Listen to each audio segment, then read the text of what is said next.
Namaskaram. As you can probably guess, I chose the country India. I've traveled to India many times and I find the country completely fascinating. I've worked in a school there with some school-age children, so it holds a special place in my heart. So I'm going to be presenting a PPT, so I did it a little bit different. I'm going to just go through the PPT with you. So India, A Look into India by Noel Dumitrescu. To all other countries I go as a tourist. To India, I come as a pilgrim.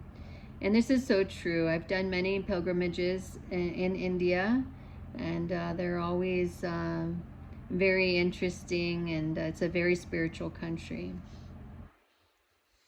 So the brief history of India, it's a complex country of many languages and cultures within cultures. It's one of the world's oldest civilizations and a fascinating country rich in tradition.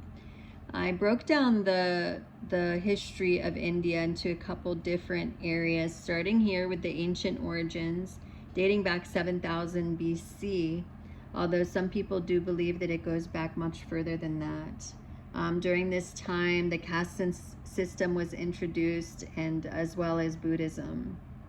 Another period between 319 and 554 AD, the Gupta Empire took control. This was a period of peace and prosperity for India. There were many advances in the arts and math.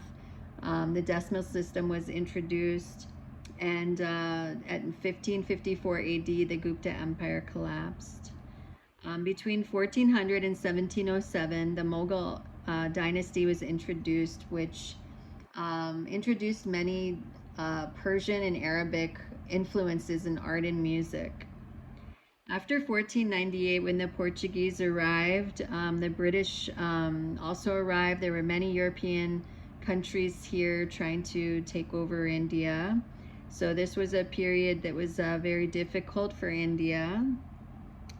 Between 1600 and 1877, the British, they had exclusive rights to India, but the India government, they were rebelling against this, and Queen Victoria claimed the title of Empress of India.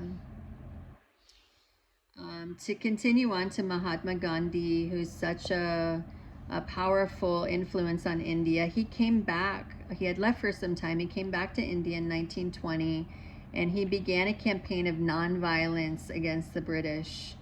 He led the Salt March, and finally in 1947, India became an independent nation. 1948, Mahatma Gandhi was assassinated, unfortunately. So 1950, you can see here, India becomes a republic. There's several other things that happened during this time. The first female president in 2007. India launched its first mission to the moon. And just recently, 2020, COVID-19 outbreak spread in India.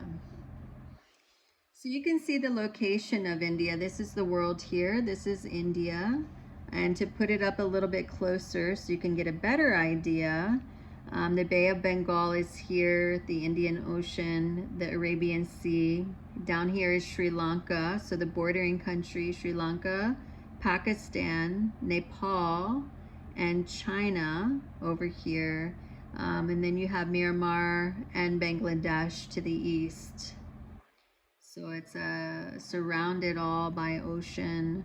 And then you even have Tibet over here as well.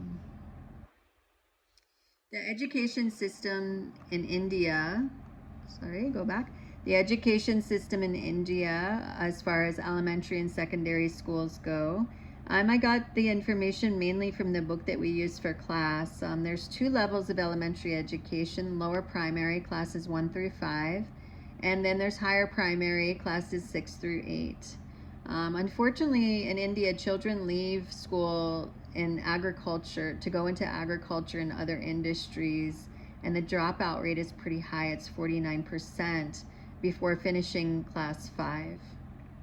The secondary schools have a focus on more on academics than technical and vocational. Secondary is set up to prepare students for university. Becoming a teacher in India, it's not very difficult, especially if you're a primary teacher. What they do is they complete 8 years of primary school and then 2 years of lower secondary school. About half the teachers have completed the additional education in teacher preparation. For lower and upper secondary school teaching, they've completed the secondary and then continued on to receive an undergraduate bachelor's degree, and then they also receive a certificate in education. So although our countries may seem very different, there's many similarities. The main thing is that all students go to school, right? So in India, there's 220 days of school. The US is set up a little bit different because the way that it's handled in the US. There's between 160 to 180 school days. Teachers have a slight influence in India on the curriculum, where in the US they have more influence. India's focuses mainly on academics in high school. The US has more vocational and technical schools. There's a lower percentage of students attending school and a higher percentage of dropout rate in India, whereas in the US, 95% of students ages 14 to 17 attend high school. One thing that's similar is the subject matter is basically similar, and schools in both countries are run by the Department of Education.